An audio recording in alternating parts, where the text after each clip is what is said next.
Record বৃষ্টিতে বন্যায় ভাসছে মরুর দেশ সংযুক্ত আরব আমিরাত। দেশটির ইতিহাসে এমন টানা ভারী বর্ষণ আগে কখনো হয়নি।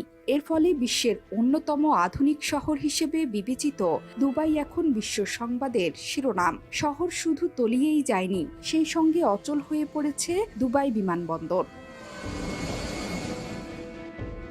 আমেরিকার আটলান্টার পর বিশ্বের দ্বিতীয় বৃহত্তম এই বিমানবন্দর গেল বছর প্রায় ৮ কোটি যাত্রী ব্যবহার করেছেন। সেটি এখন কার্যত অচল। অন্যদিকে বিপর্যস্ত শহর। প্রশ্ন জাগছে, দুবাইতে এত বৃষ্টি কি নাশকতা, না কৃত্রিমভাবে বৃষ্টি ঝরানো হয়েছে, নাকি জলবায়ু পরিবর্তনের প্রভাব?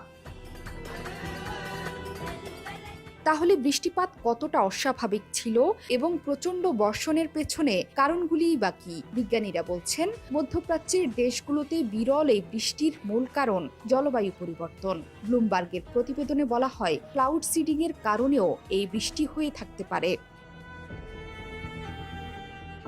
ক্লাউড সিডিং হলো কৃত্রিমভাবে বৃষ্টি হওয়ার এক পদ্ধতি। এতে ছোট বিমান মেঘের ভেতরে যায় এবং বৃষ্টিপাত ঘটাতে মেঘের মধ্যে এক ধরনের রাসায়নিক ছিটিয়ে দেয়, যা মেঘের সঙ্গে বিক্রিয়ায় বৃষ্টির সৃষ্টি করে। কয়েক দশক ধরে প্রযুক্তি ব্যবহার করে কৃত্রিম বৃষ্টি ঝরানোর ইতিহাস আছে আমিরাতের। উড়োজাহাজ বা ড্রোন দিয়ে সিলভার আয়োডাইনের মতো ক্ষুদ্র কণা নিক্ষেপ করে মেঘের আর্দ্রতাকে ঘনীভূত করার মাধ্যমে কৃত্রিমভাবে বৃষ্টি নামানো হয়। তবে দুবাই প্লাবিত হওয়ার পরপরই কয়েকজন সামাজিক মাধ্যম ব্যবহারকারী তড়িঘড়ি করে ভুল তথ্য দেন। তারা বলেন, বন্যার কারণ সাম্প্রতিক কৃত্রিম বৃষ্টির চেষ্টা।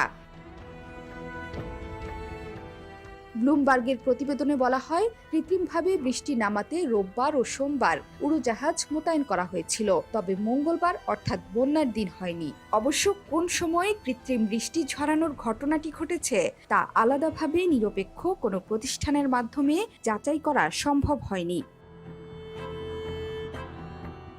আমিরাতের উপকূলীয় শহর দুবাই। এটি সচরাচর রুক্ষ এলাকা হিসেবে পরিচিত।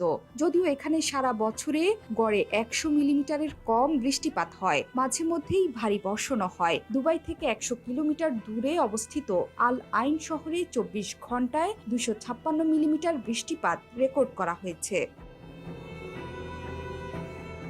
লন্ডন ইউনিভার্সিটি অব রিডিং এর আবহাওয়াবিদ মার্টিন এমবাউম বলেন, বিশ্বের এ অংশ সাধারণত দীর্ঘদিন বৃষ্টিহীন থাকে, তবে অনিয়মিত ভারী বৃষ্টিও হয়ে থাকে।